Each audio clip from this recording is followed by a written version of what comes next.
Hello aspirants, good afternoon, welcome to Glory Height. Today we will be talking about MNS examination, that is Military Nursing Services examination. So candidates are waiting for the exam dates as they are preparing for a long time for the same exam. So most probably the exams are about to held in the first or second week of the May. So hope you are preparing well. So now as almost 1 month is left for the examination. So today we will be talking about what to study and what not to.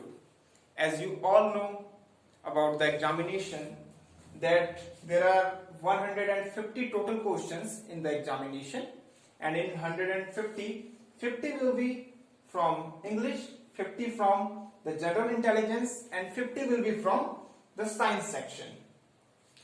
So what should be the proper strategy? Like you know that most of the time the candidates whom I know personally, they are all about thinking what should we study now. So it is like a bit confusion that what should we study and what we have to left. So the thing is that I would be telling you that what we can do in the last 30 days.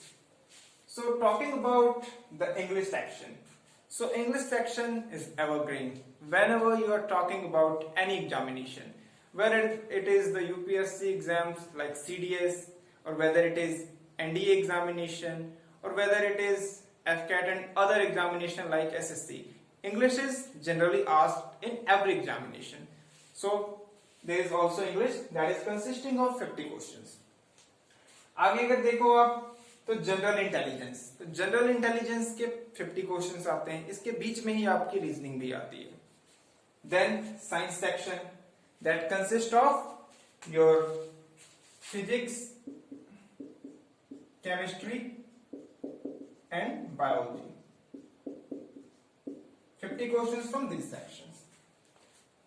अब उसके बाद सबसे पहली बात, English एक ऐसा subject है जिसमें मेन डिपेंड करती है आपकी कितनी प्रैक्टिस है.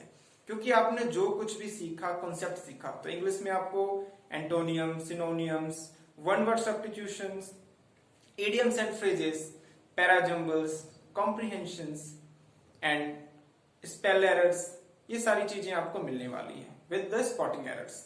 तो इट इज ऑल अबाउट, कुछ तो होता है कि जो वोकैब आप पढ़ सकते हो, एंड रेस्ट जो चीजें होती है that is all about concept, कि कितना कॉन्सेप्ट आपको पता है. तो इसमें आप जितनी ज्यादा कॉन्सेप्ट के बाद प्रैक्टिस करोगे that is going to help you to that. आगे बात करते हैं साइंस की.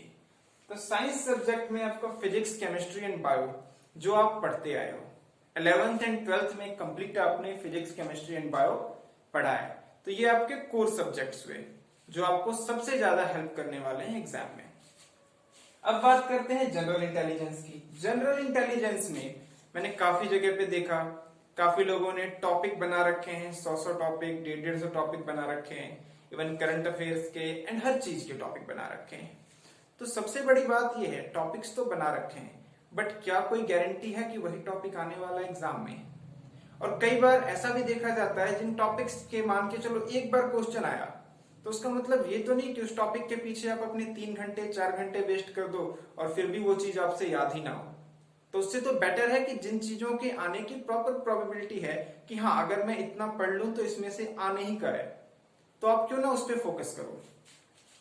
तो ये जो पार्ट होता है जनरल इंटेलिजेंस का, ये एक तरह से देखा जाए तो मार्क्स आपको देता भी है अगर आपकी एक प्रॉपर अच्छी स्ट्रेटजी है, और यही आपका काम खराब भी कर सकता है. सबसे अच्छी बात है इस एग्जाम की कि इसमें नेगेटिव मार्किंग नहीं है, तो वो भी एक रीजन है कट ऑफ अच्छी खासी जाने का. तो उसके लिए आपको वॉरी करने की कोई जरूरत नहीं है. सिंपली जनरल इंटेलिजेंस में आपका क्या होना चाहिए? देखिए जनरल इंटेलिजेंस में आपको रीजनिंग भी मिल रही है, उसके बाद करंट अफेयर्स का पार्ट भी आएगा, देन आपका जो है दूसरा पार्ट, उसमें आपको हिस्ट्री, पॉलिटी, ज्योग्राफी, इकोनॉमी, ये सारी चीजें आपको पढ़नी पड़ेंगी. तो अब इसमें कोई उन्होंने एक मेंशन नहीं किया है कि आपको यही टॉपिक पढ़ने की जरूरत है. उन्होंने तो प्रॉपर बोल दिया basic history, basic polity and basic geography. तो बेसिक में तो सब कुछ आता है, तो आप कितना पढ़ पाओगे? तो यहां पे आपको डिसाइड करना है कि किस वे में पढ़ना है आपको. तो सिंपली अगर आप इसके पीछे, अगर आप कई लोग करंट अफेयर्स के पीछे, अब आपने कभी करंट अफेयर्स नहीं पढ़ रखा, पहली बार आप करंट अफेयर पढ़ रहे हो, अब उसमें आप बहुत ज्यादा अगर आप टाइम दे रहे हो, अपना टाइम खराब कर रहे हो, that is also waste of time. Rather than that, जो आपका जो कोर सब्जेक्ट है science, physics, chemistry and bio, जो एक पक्का सिलेबस है कि ये तो है नहीं कि फिजिक्स चेंज हो रही है या बायोलॉजी चेंज हो रही है या फिर केमिस्ट्री चेंज हो रही है, वो तो सेम रहनी है, तो आप क्यों ना, और वो भी आपने 2 साल पढ़ी है वो चीजें, तो अगर आप उस पर ज्यादा वर्क करो तो I think that would be more beneficial for you. Rather than that, general intelligence की बात कीजिए, आप अगर करंट अफेयर्स की बात करते हैं तो करंट अफेयर्स एक वास्ट सब्जेक्ट है। करंट अफेयर्स में जो कुछ भी बीत रहा है दैट इज करंट अफेयर। आप अगर सितंबर से लेके अभी तक का अगर कवर करोगे तो भी एक बहुत ज्यादा डोज आपके लिए हो जाएगा, और उसमें ये गारंटी नहीं है कि आप पढ़ रहे हो तो वो आप कर भी पाओगे कि नहीं सही से। तो मैं यही सजेशन दूंगा अपनी तरफ से कि आप लोग इंग्लिश पे जितना ज्यादा से ज्यादा फोकस कर सको और साइंस पे जितना ज्यादा से ज्यादा फोकस कर सको, क्योंकि अगर ये 100 क्वेश्चंस में से आप अगर 90 क्वेश्चन तक अगर पहुंच जाते हैं, या नहीं अगर 90 तो आप मान के चलो 85 भी अगर आपने कर दिए, तो रेस्ट जो है रीजनिंग के क्वेश्चंस आप अच्छे से कर लोगे।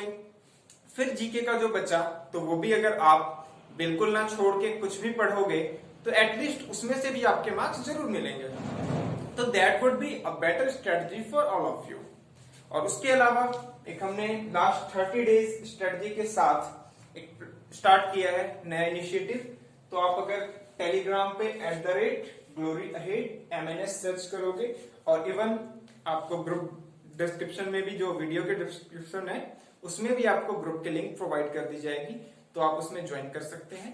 एंड देन साथ साथ उसमें आपको शेड्यूल्ड प्रैक्टिस के लिए सारी चीजें मिलेंगी, और एक अच्छे शेड्यूल के साथ मिलेगा कि आपका पूरा होल सिलेबस कवर हो जाए विद इन 30 डेज। और रेस्ट अगर फिर भी आपको अगर कोई भी क्वेरीज हो तो आप, this is the number, so you can even WhatsApp and even Telegram for your queries. Thank you very much. Have a nice day.